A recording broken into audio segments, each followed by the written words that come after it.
할렐루야.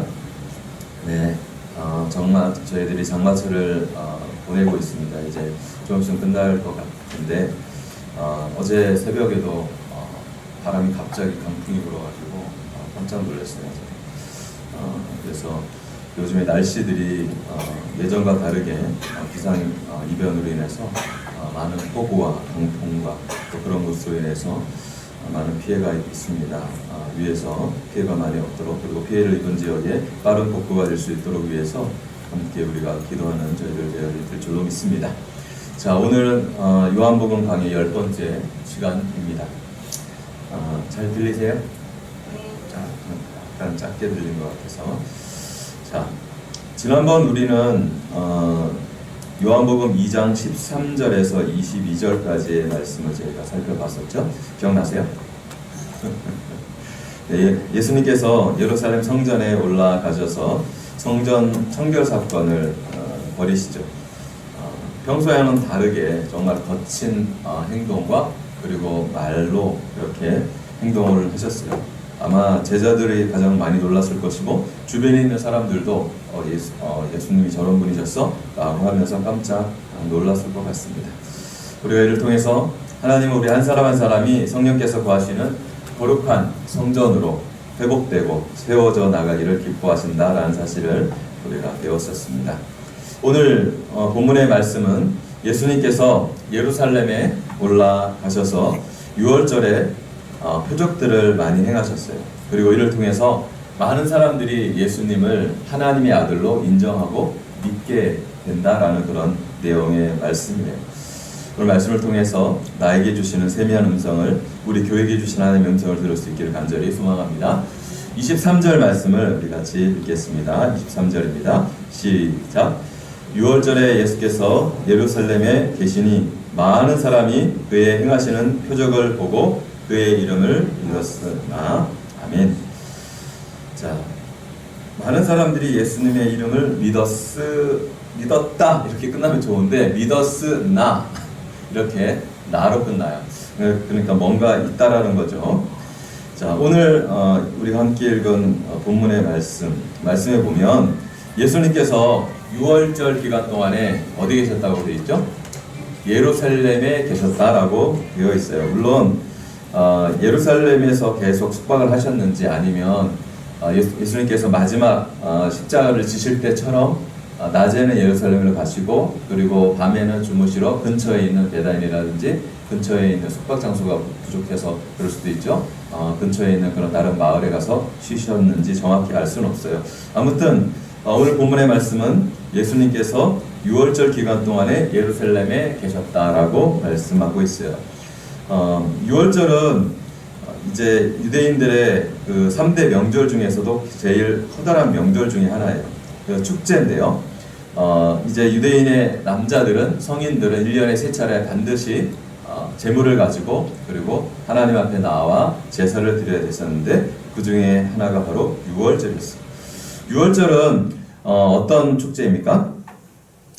이스라엘 백성들이 애굽 땅에서, 이집트 땅에서 400년, 430년 동안 정말 고통 가운데 종살이하며 그렇게 부르짖었을 때 하나님께서 그들을 크신 손과 편팔로 그들을 독수리 날개로 업어서 인도하신 것처럼 홍해를 가르시고 그리고 홍해 밑에 마른 땅을 통해서 수백만의 사람들을 나오게 하신 그런 놀라운 구원의 은혜를 그렇게 기억하는 그런 절기가 바로 6월절이죠.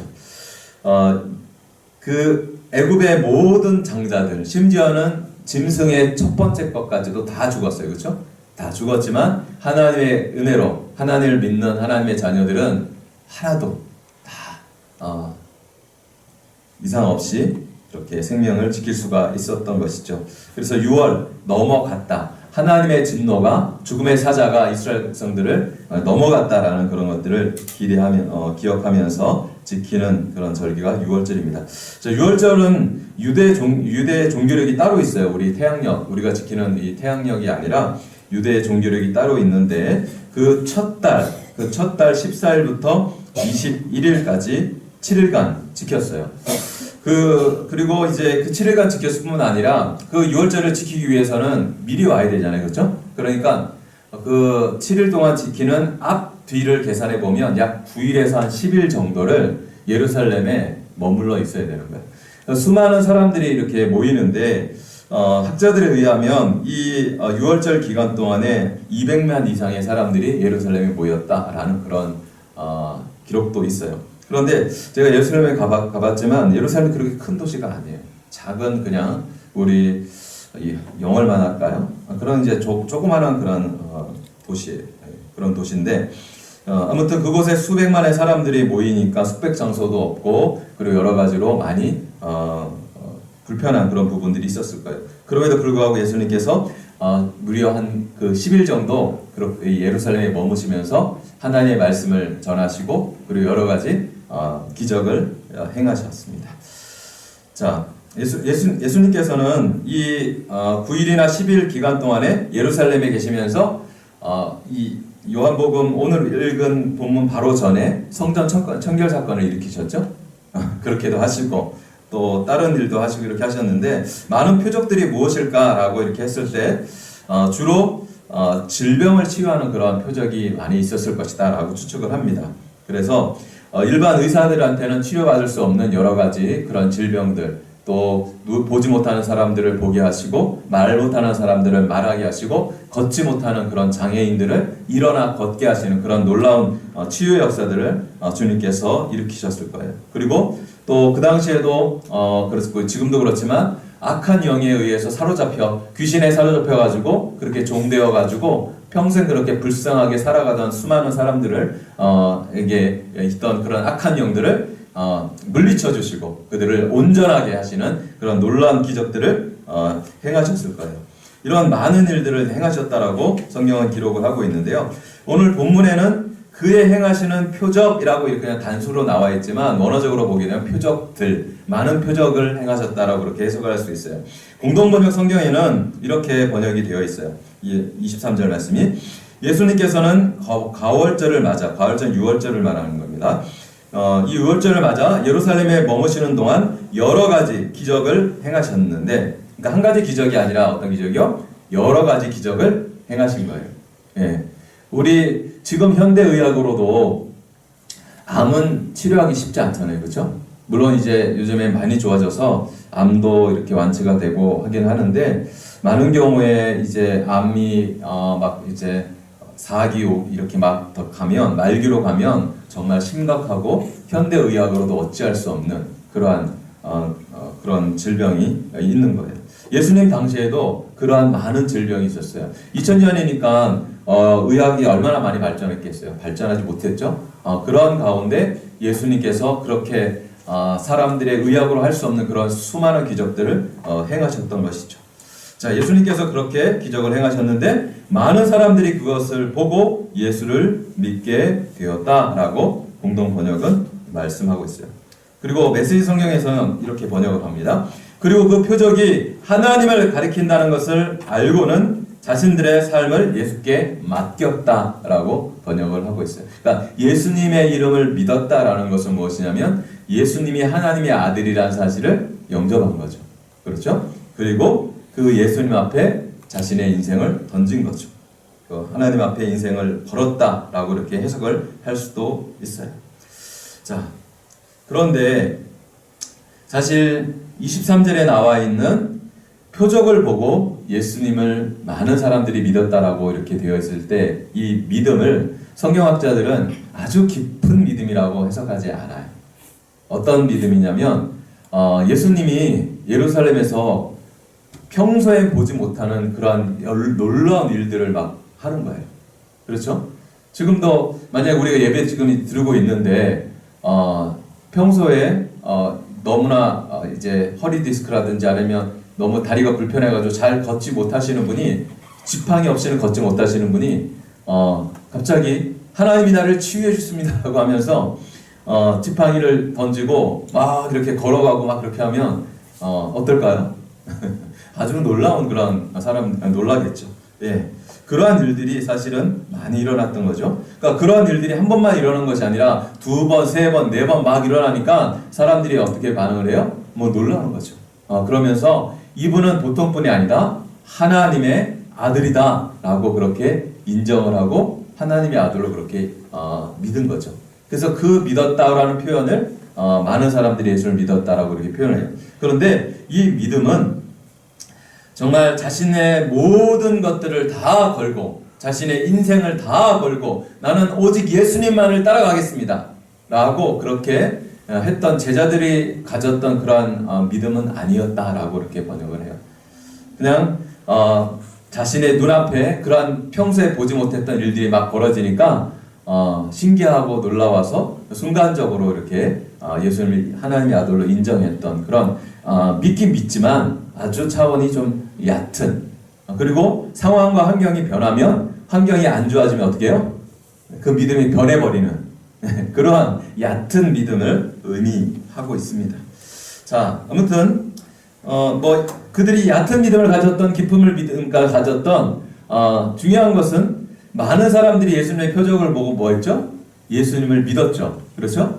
좋은 일이 나쁜 일이에요? 좋은 일이죠. 예, 좋은 일인데 그런데 24절 이하에 보게 되면 예수님이 그 사람들의 좋은 반응에 대해서 좋은 평가를 내리지 않으셔요, 사실. 자, 24절 말씀 우리 같이 한번 읽어볼까요? 24절 같이 읽겠습니다. 시작. 예수는 그의 몸을 그들에게 의탁하지 아니하셨으니 이는 친히 모든 사람을 아심이요 라고 말씀하고 있습니다. 자, 예수님께서는 그의 몸을 그들에게 의탁하지 아니하셨다라고 말씀하고 있습니다. 그런데 여기 몸을 의탁하다라는 이 동사는 원어적으로 보게 되면 그 23절 바로 전절에 있는 많은 사람들이 예수님의 표적을 보고 뭐 했다 그랬죠? 예수님을 믿었다 그랬죠. 믿었다 할 때라고 표현했던 그 믿다라는 동사하고 똑같은 동사예요. 의탁하다는 동사가. 그러니까 누구를 믿고 자신의 몸을 맡기는 걸 의탁하는 거잖아요. 그렇죠? 그러니까 23절에도 사람들이 예수님께서 행하신 표적을 보고 믿었어요. 그렇죠? 그런데 이 반대로 24절에서는 예수님은 그들을 믿었다 안 믿었다? 의탁하지 않았다. 즉 믿지 않았다라고 이렇게 해석할 수가 있는 거예요. 다시 한번 정리를 해서 해석을 하면 이렇게 되는 거죠. 24절을 많은 사람들이 예수님이 행하시는 기적들을 보고 예수님을 믿었지만 그러나 예수님은 그 사람들을 믿지 않으셨다라고 이렇게 해석을 할 수가 있는 거예요. 여러분 좀 이상하지 않습니까? 예수님이 많은 사람들이 예수님이 행하신 그 표적을 보고 막 예수님을 따라가고 막 그리고 너무나 좋은 건데 그리고 그러한 일들이 많이 일어나서 그들이 구원받고 정말 하나님의 사람들로 그들이 살아가는 그런 그래서 그들 삶 가운데 하나님의 나라가 임하고 그리고 그 교회가 부흥하고 성도가 늘어나고 하는 건 굉장히 좋은 일인데 그런데 예수님은 그들의 그러한 반응 앞에서 다른 반응을 보이셔요. 예수님은 그 사람들을 믿지 않으셨습니다. 왜 예수님은 그들을 믿지 않으셨을까요? 왜 예수님은 그렇게 예수님을 따라오고 믿음으로 그들에게 고백하는 그들에게 신뢰를 주시지 않으셨을까요? 그거는 24절 마지막 부분에 나와 있어요. 24절 마지막 부분에 어떻게 되어 있습니까? 이는 친히 모든 사람을 아심이요 라고 되어 있어요. 오늘 본문은 많은 사람들이 예수님을 믿고 따랐음에도 불구하고 예수님께서는 그 사람들을 믿지 않으셨다라는 그런 놀라운 충격적인 말씀을 하고 있는 거예요. 자, 예수님이 왜 그렇게 하셨냐면 예수님은 사람들의 마음을 아시는 분이에요? 모르시는 분이에요? 아시죠? 다 아셔요. 그러니까 예수님이 처음 만나는 사람들도 그 사람이 어떤 사람인지 아셔요? 모르세요? 아셔요. 자, 우리가 요한복음 1장에서 예수님께서 제자들을 부르신 사건들을 보잖아요. 그때 나다나엘이라는 사람을 만나셔요. 그렇죠? 나다나엘 사람이 1장의 하반절에 나오는데 예수님께서 그 나다나엘 향해서 뭐라고 말씀하십니까? 너는 간사한 것이 없는 참 이스라엘 사람이라고 칭찬을 해주셨어요. 그때 나다나엘이 뭐라고 얘기했어요? 놀라운 반응을 하죠. 주님, 어떻게 저를 아십니까? 나다나엘이 예수님을 몇 번 만나는 거예요? 처음 만나는 거예요. 근데 예수님이 자신에 대해서 너무 나는 예전부터 너에 대해서 너무나 잘 알고 있다라고 그렇게 반응을 얘기하시는 거예요. 처음 만났는데. 누군가 어떤 사람이 길가에서 처음 나를 만났어요. 안녕하세요 하면서 나에 대해서 우리 집안의 형편에서 줄줄줄줄해요. 그럼 어떻게 돼요? 놀라운 거죠. 그런 것처럼 예수님은 사람들의 마음속에 어떤 생각을 가지고 있고 또 그 사람이 어떤 인격을 가지고 있고 그 사람이 지금까지 어떤 삶을 살아왔는지 70년, 80년, 60년 그 사람이 어떤 인생을 살아왔는지 설명하지 않아도 예수님은 다 아셔요. 왜 그러실까요? 그건 당연한 거죠. 예수님은 누구세요? 창조주 하나님 중에 한 분이세요. 그렇죠? 온 세상을 하나님께서 이 세상에 창조하실 때 창세기 1장에 보게 되면 그냥 하나님 아버지께서 혼자 창조하셨다고 말씀하지 않으셔요. 하나님의 영이 수면 위에 운행을 하셨고 요한복음 1장에 보게 되면 하나님이 세상을 창조하실 때 예수님은 로고스, 말씀으로 함께 세상을 창조하셨다고 분명히 말씀하고 있어요. 그래서 우리가 믿는 예수님은 단순하게 하나님의 아들 차원을 떠나서 온 세상, 이 눈에 보이는 것, 보이지 않는 모든 세상을 창조하신 창조주 하나님 중에 한 분이세요. 그 창조주 하나님께서 우리 여기 앉아 계신 한 분 한 분, 한 사람도 제외 없이, 예외 없이 모든 분들을 어떻게 하셨어요? 창조하셨잖아요. 만드신 거잖아요. 목사님 아니에요. 저는 우리 엄마 아빠로부터 나왔는데요. 물론 엄마 아빠로부터 나오셨죠. 그런데 그 생명을 누가 주셨냐고요. 그 생명은 창조주 하나님이 여러분에게 생명을 주신 거예요. 그리고 창세전부터 여러분 한 사람 한 사람을 향해서 언제 우리 권사님은 우리 유권사님은 언제 이 세상에 내가 보내겠다라고 계획을 가지고 계셨던 거예요. 그리고 어느 집안으로 보내야 되겠다 계획을 가지고 계셨던 거예요. 그리고 어떻게 내가 쓰겠다라고 분명한 계획과 목적을 가지고 이 세상에 보내신 거예요. 예. 그래서 하나님께서는 우리를 이 땅 가운데 필요하셔서 우리를 미국으로 보내신 것이 아니고 우리가 아프리카로 보내신 것이 아니라 한국 땅에 보내셨다니까요. 그리고 우리가 이 영월 땅이 필요하셔가지고 저 서울에 우리를 보내신 것이 아니라 저 제주도로 우리를 보내신 것이 아니라 이 영월에 우리를 하나님께서 보내신 것이에요. 할렐루야. 영월에 우리가 살고 있는 것은 하나님의 뜻이에요. 하나님의 분명한 계획 가운데 있는 줄로 믿으시기 바랍니다. 이 하나님께서 창조주 하나님 중에서 한 분이신 예수님께서 당연히 우리를 아시는 거죠. 그렇죠? 그래서 안 믿으시는 거예요. 사람을 안 믿으신 거예요. 그러니까 예수님은 사람을 너무 잘 아셨어요. 그리고 그 사람이 어떤 생각을 하고 있는지조차도 알고 계셨어요. 25절에도 그렇게 한 번 더 말씀하시죠. 25절 다 같이 읽겠습니다. 시작. 또 사람에 대하여 누구의 증언도 받으실 필요가 없었으니 이는 그가 친히 사람의 속에 있는 것을 아셨음이니라. 할렐루야. 자, 사람에 대하여 누구의 증언도 받으실 필요가 없었다. 무슨 말씀입니까? 그러니까 이런 얘기죠. 우리는 처음 만난 사람을 알아요, 몰라요? 모르죠. 제가 정순절 장로님이라는 분을 2년 전에는 알았어요, 몰랐어요? 몰랐어요. 그런데 저를 우리 박 목사님께서 우리 정순절 장로님은 정말 신실하신 분이고 평생 몸된 교회를 위해서 그렇게 헌신하신 분이에요. 그리고 설명을 하잖아요, 그렇죠? 그러면 제가 이분이 그런 분이구나 라고 이렇게 알 수가 있는 거잖아요, 그렇죠? 네. 우리는 다 그렇게 처음 만나는 사람들을 누군가 소개를 해줘야지 그 사람에 대해서 알 수 있는 거잖아요, 그렇죠? 예, 그런 거예요. 자, 그런데 예수님은 그런 절차가 필요 있다 없다? 필요가 없다라는 거예요.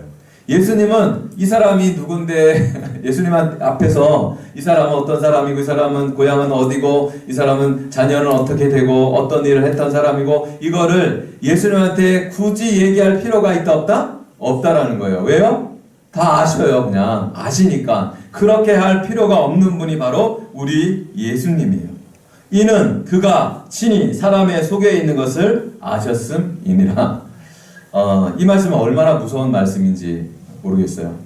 자, 예수님께서 사람에 대해서 얘기하셨잖아. 얘기하실 때 너희가 입으로 들어 너희 속에 이제 바리새인들이 이제 제자들이 막 이렇게 손 안 씻고 막 이렇게 부정한 거 먹고 하니까 바리새인들이 와가지고 왜 그렇게 손도 안 씻고 부정한 거 먹고 막 그냥 왜 율법을 어기냐고 막 따지면서 이렇게 왔을 때 예수님께서 얘기하시죠. 뭐라고 얘기하셔요? 너희 입으로 들어가는 그것이 너희를 더럽게 하는 것이 아니다. 너희 속에서 나오는 그것이 너희들을 더럽게 하는 것이다 라고 설명을 하시잖아요. 그러면서 사람의 속에 뭐가 있다고 얘기를 해요? 온갖 추하고 더러운 것이 다 있다 라고 설명을 하셔요. 마가복음 7장 20절에 23절에 이렇게 설명하시죠. 또 이르시되 사람에게서 나오는 그것이 사람을 더럽게 하느니라. 속에서 곧 사람의 마음속에서 나오는 것은 악한 생각 곧 음란과 도둑질과 살인과 간음과 탐욕과 악독과 속임과 음탕과 질투와 비방과 교만과 우매함이니 이 모든 악한 것이 다 어디서? 속에서. 누구의 속에서? 사람 속에서. 사람을 나와서 사람을 어떻게 한다고요? 더럽게 하느니라 라고 말씀하고 있습니다. 물론 사람의 속에 있는 게 다 더러운 건 아니에요. 착한 것도 있고 좋은 것도 있어요. 그런데 많은 부분들이 우리 안에 선한 것보다 무엇이 더 많은 거죠? 더러운 것이 더 많은 거예요. 그 더러운 것이 나와서 우리 입을 통해서 나오고 우리의 표정을 통해서 우리 행동을 통해서 나와서 우리를 더럽게 한다라고 그렇게 예수님께서 너무나 정확하게 우리에 대해서 말씀을 하신 거예요. 틀렸나요? 이 예수님의 말씀이 틀렸습니다라고 말씀하시는 손 들어보세요. 없어요. 네, 맞아요. 저도 똑같아요. 자, 그래서 사람들이 주님을 믿고 주님이 행하시는 표적을 믿고 주님 제가 주님을 따라가겠습니다. 주님은 하나님의 아들이십니다. 라고 이렇게 예수님 앞에 많은 사람들이 나왔잖아요. 그때 예수님께서 아니다. 너희들의 믿음은 거짓이다. 너희들의 믿음은 올바른 믿음이 아니다. 라고 하면서 예수님께서는 그 사람들의 그 믿음을 사실은 믿지 않으셨어요. 그 사람들을 믿지 않으셨던 거예요. 자, 오늘 말씀의 내용은 이래요. 그런데 이 짧은 3절의 말씀이지만 오늘 하나님께서 오늘 본문의 말씀을 통해서 우리에게, 나에게 주시고자 하시는 그런 3가지 메시지가 있어요. 그 메시지는 첫 번째로 이거죠. 첫 번째 메시지는 뭐냐면 너희들의 믿음이 진짜 믿음인지 점검 좀 해봐라 라고 말씀하세요. 나의 믿음이 진짜 믿음인지 하나님이 인정하시고 예수님이 요구하시는 그 진짜 믿음인지 한번 점검해 봤으면 좋겠다라고 말씀하고 계신 거예요. 오늘 본문 23절에서 예수님께서 6월절 명절 중에서 많은 기적을 행하셨지만 그리고 많은 사람들이 이를 보고 예수님을 하나님의 아들로 믿고 따랐지만 예수님은 그들을 믿었어요? 안 믿었어요? 믿지 않았어요. 그들을 믿지 않았어요. 오늘 말씀을 통해서 예수님께서 우리에게 말씀하시는 건 무엇이냐면 너희들이 평생 나를 지난 수십 년간 믿고 나를 위해서 헌신하고 나를 위해서 뭔가 한다라고 그렇게 따라왔지만 너희들의 믿음이 과연 진짜 믿음인지 우리가 먼 날 하나님 앞에 섰을 때 너희들의 믿음을 한번 보자라고 하나님께서 말씀하시면서 우리의 믿음을 찬찬히 둘러보셨을 때 정말 그 믿음이 하나님이 원하시는 그 하나님의 기준에 차는 진짜 믿음, 정말 어떤 환경과 조건 가운데서도 흔들리지 않고 변하지 않고 일심으로 하나님만을 그렇게 믿는 참된 믿음, 우리의 인생, 우리의 삶, 우리의 모든 것을 걸어서 정말 하나님 앞에 그렇게 던져도 아깝지 않을 만큼 하나님께서 인정하시는 그러한 참된 믿음, 정금과 같은 그런 믿음인지 다시 한번 돌아보라 우리에게 말씀하시는 겁니다. 주님께서 원하시는 믿음, 주님께서 인정하시는 믿음은 어떤 믿음입니까?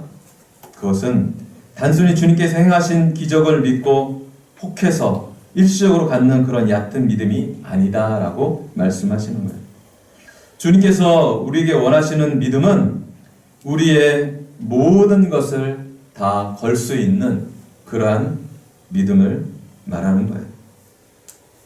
우리의 상황이 일시적으로 좋고 우리가 기도했을 때 하나님께서 그 기도에 응답하시고, 그리고 우리의 자녀가 잘 되고 우리의 삶에 고난이 없고 우리가 건강하고 내 손에 물질이 있고, 그렇게 우리의 삶에 아무런 거침이 없이 그냥 평안함을 누렸을 때 갖고 있는 그러한 그때만의 믿음을 의미하는 게 아니에요. 하나님의 말씀, 오늘 본문에서 말씀하시는 참된 믿음은 어떤 믿음이냐면, 우리의 삶에 문제가 생기고 고난이 찾아오고, 그리고 내가 원하는 대로 기도의 응답이 되지 않고 나의 자녀들이 여러 가지 어려운 고난 가운데 거하며 나의 몸이 너무나 아파가지고 정말 죽을 것 같은 그런 마음이 시시로 들 때, 그때조차도 흔들리지 않고 하나님은 여전히 나를 사랑하시고 하나님은 여전히 나와 함께 하시고 하나님은 나를 온전히 치유하실 것이며 하나님 나를 불쌍히 여길 것이다 라는 그러한 흔들리지 않는 그러한 믿음, 그 믿음을, 요동치 않는 믿음, 그 믿음을 바로 말씀하고 있으신 겁니다. 오늘 주님께서는 이렇게 말씀하시는 거예요. 너희에게 바로 이러한 믿음이 있느냐 물어보십니다. 제가 존경하는 선배 목사님 중에서 김동호 목사님이라고 계셔요.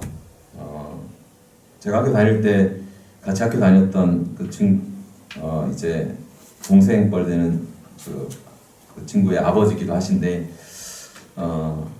아무튼 그때 이제 학교에도 오셔서 말씀도 전해주시고 매주마다 서울에서 비행기 타고 오셔가지고 포항까지 오셔가지고 말씀 전해주시고 또 좋은 말씀 해주시고 그렇게 섬겨주셨던 그런 목사님이세요. 그런데 이 목사님이 은퇴하시고 얼마 지나지 않아서 암이 여러 가지로 걸리셨어요. 폐암부터 시작해가지고 여러 가지 암이 많이 걸리셨어요. 그래서 정말 많은 죽음의 고비를 넘기셨는데, 그런 가운데서도 정말 이분의 고백이 많은 삶의 어려움과 그리고 암투병 가운데서도 그렇게 끝까지 믿음으로 승리할 수 있었던 것은, 지금은 많이 회복이 되셔가지고 유튜브도 많이 하시고 날기새라 그래가지고 날마다 기가 막힌 새벽이라 그래서 새벽마다 이렇게 하나님의 말씀 전하시고 유튜브로 그렇게 열심히 살아가고 계세요. 그리고 많은 사람들을 위로하고 있는데, 그분이 그렇게 어려운 순간들을 이기고, 그리고 교회를 할 때도 이제 섬길 때도 이제 교회 개혁을 통해서 많은 변화를 하려고 했을 때 많은 어려움에 부딪히고 하는 많은 것들이 있었는데, 그런 삶의 모든 고비들 가운데서도 끝까지 승리할 수 있었던 것은 하나님께서 나에게 믿음의 은사를 주셨다라고 그렇게 고백을 하시더라고요. 나는 왠지 모르게 그냥 하나님이 믿어지더라. 하나님이 나를 내가 하나님이 어떤 어려움이 있어도 하나님이 계신가 안 계신가 의심을 해본 적이 없으시다. 그냥 좋은 환경, 나쁜 환경이든지 그냥 하나님이 믿어지셨고, 하나님이 나를 창조하셨던 것이 믿어지고, 그리고 하나님이 나에게 좋은 것을 행하실 것을 믿고, 그리고 정말 우리 사랑하는 자녀들과 우리 교회를 하나님 지키실 것을 믿고 하는 그러한 단순한 그런 믿음의 은사를 주셔서 내가 그런 모든 어려움들을 이길 수 있었다라고 그렇게 고백하신 것을 들었어요. 사랑하는 성도 여러분, 하나님께서는 오늘 우리에게 찾아오실 때 우리에게 무엇을 보실까요? 다른 거 안 보시죠. 네가 얼마나 헌신했냐, 네가 축복교회에서 얼마나 많이 헌금했냐, 네가 축복교회에서 얼마나 많이 봉사했느냐, 그거 안 보셔요. 지금 현재 너의 믿음이 어떠냐, 너의 환경과 조건을 뛰어넘어서 비록 지금 조건이 안 좋고 환경이 어려울지라도 네가 나를 향한 그 믿음 온전히 가지고 있느냐, 그거 보시는 거죠. 정말 주님께서 그렇게 물어보셨을 때 주님 앞에 부끄럽지 않는 저희들이 믿음이 될 수 있기를 간절히 소망합니다. 두 번째로 오늘 본문을 통해서 하나님께서 주시는 말씀은 뭐냐면, 예수님은 우리를 신뢰의 대상으로 보시지 않는다라는 거예요. 좀 더 강하게 얘기하면 이 말씀이에요. 예수님 우리를 안 믿으신다는 거예요. 하나님 우리 안 믿으세요. 오늘 목사님 중에 설교 이상하게 하네. 그렇게 얘기했는데요. 오늘 말씀이 그 말씀이 하나님은 우리를 믿지 않으신다는 거예요. 하나님은 우리를 신뢰의 대상으로 보지 않으신다는 거예요. 자, 예수님께서 오늘 본문을 통해서 수많은 사람들이 자신의 기적을 보고 그 다음에 주님 앞으로 나왔을 때 그 사람들을 이렇게 해가지고 하게 되면 금방 목회가 성공하셨을 거예요. 그런데 예수님은 그들을 신뢰하지 않으셨어요. 예수님이 공생에 3년을 하셨잖아요. 짧게. 그렇죠? 근데 그때 예수님은 수제자 몇 명을 두셨죠? 많은 제자들이 있었지만 12명을 과 함께 주로 이렇게 동거동락 하셨어요. 그리고 그 제자뿐만 아니라 그 12명의 제자들을 물질적으로 돕고 그리고 밥도 해주고 그리고 함께 섬겨주는 여인들도 있었어요. 자, 아무튼 그러한 환경 가운데 있는데 그러한 환경 가운데 있었을 때 예수님께서 12명의 제자들을 부르시죠? 자, 12명의 제자들을 부르셨을 때 제자들은 어떤 제자들이 있었어요? 자, 가룟 유다라는 제자도 있었죠.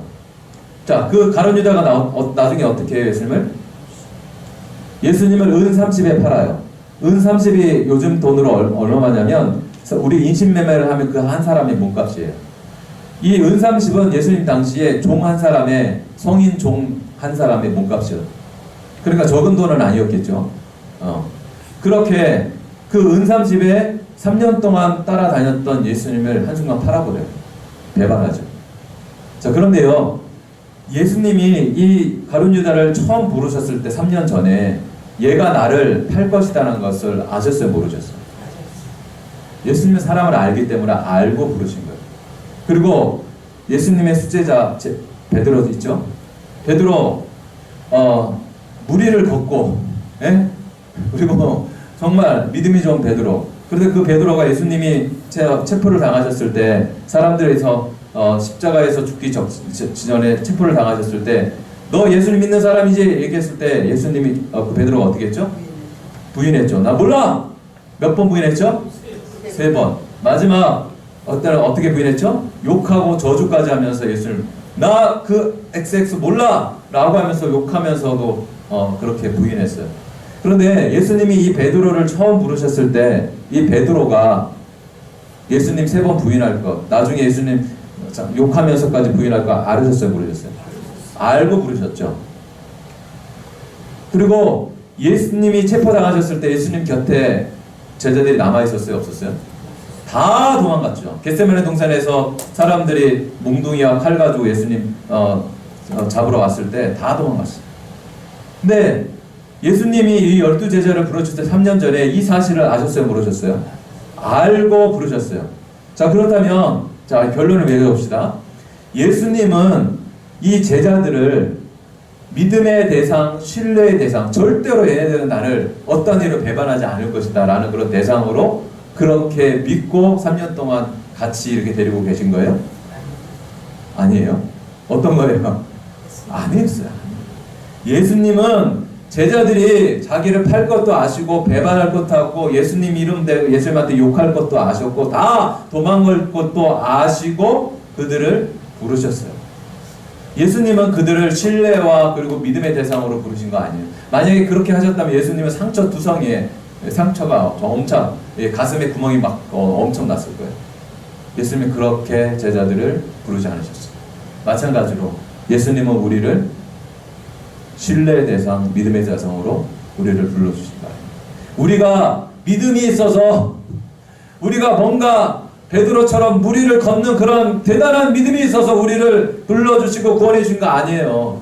산을 옮길 만한 믿음이 있어서 우와 너 믿음 대단하다. 내가 구원해 줄게.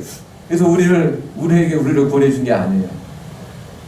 물론 우리의 믿음의 고백을 보시고 우리를 구원하신 건 맞지만 우리가 대단한 믿음을 가지고 있기에 하나님이 원하시는 그 기준에 맞는 높은 정말 흔들리지 않는 그런 위대한 믿음을 가지고 있기에 우리를 그렇게 지금까지 우리를 사랑하시고 우리를 이렇게 보호하신 그 사실이 아니다라는 거예요. 그러면 왜? 무엇 때문에? 주님은 우리를 지키셨고 또 우리를 지금까지 이렇게 붙잡고 계시고 그리고 사랑하는 제자들을 3년 동안 그렇게 그들과 함께 살면서 그들을 사랑해 주셨어요. 왜? 왜 그러셨을까요?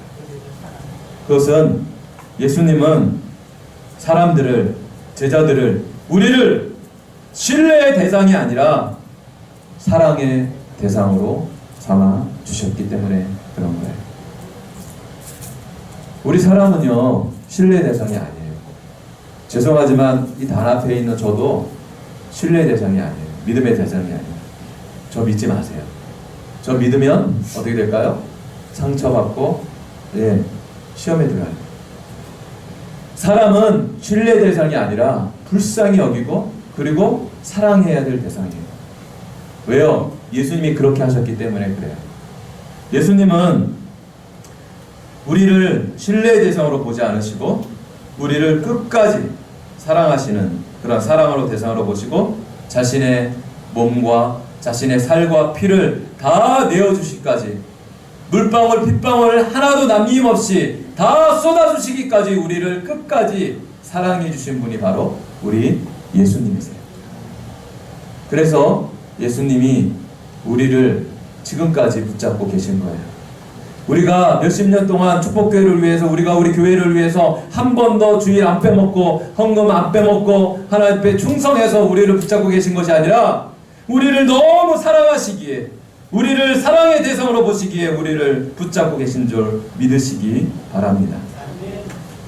예수님께서는 부활하신 후 다시 물고기를 잡으러 디베랴 배락대로 갈릴리로 돌아갔던 제자들에게 다시 찾아오십니다. 그리고 그 중에서 베드로에게 나타나셔서 물고기 잡고 있는 베드로에게 물고기를 잡고 다시 그렇게 그곳에서 생활하고 있는 베드로에게 말씀하시죠. 물어보시죠. 뭘 물어보셨어요? 자, 너의 믿음 좀 보자. 베드로, 너의 믿음을 나에게 보여줘! 라고 말씀하지 않으셨어요. 뭐라고 말씀하셨습니까? 네가 나를 사랑하느냐? 네가 나를 사랑하느냐? 네가 나를 사랑하느냐? 라고 3번이나 똑같이 물으셨어요. 예수님이 우리에게 오신다면, 오늘 이 시간 주님께서 우리에게 오신다면 주님도 동일한 질문하시고 다른 건 묻지 않으시고, 자, 보자. 몇 명 전도했는지 보자. 우리 김권사, 자, 몇 명 전도했는지 한번 보여줘. 얼마나 충성하고 헌신했는지 보여줘. 너의 믿음을 한번 보여봐. 라고 얘기하지 않으십니다. 네가 나를 사랑하느냐? 김권사야, 이권사야, 네가 나를 사랑하느냐? 물어보십니다. 그 주님 앞에 우리가 드릴 수 있는 것 무엇입니까? 베드로가 드린 고백밖에 없어요. 주님께서 하십니다. 주님 사랑합니다. 우리는 그 고백을 주님 앞에 드릴 수밖에 없습니다. 사랑하는 성도 여러분, 오늘 하나님께서 오늘 본문의 말씀을 통해서 수많은 사람들이 예수님이 행하신 그 예루살렘에서의 놀라운 기적들을 보고 믿었지만 주님은 그의 몸을 그들에게 의탁하지 않으셨어요. 주님은 사람들을 신뢰의 대상으로 믿음의 대상으로 보지 않으셨어요. 주님은 그들을 사랑의 대상으로 보시고 그들을 끝까지 사랑하셨습니다. 주님께서는 오늘도 우리를 믿음의 대상이 아니라 긍휼을 베풀고 사랑해야 할 그런 대상으로 우리를 보십니다.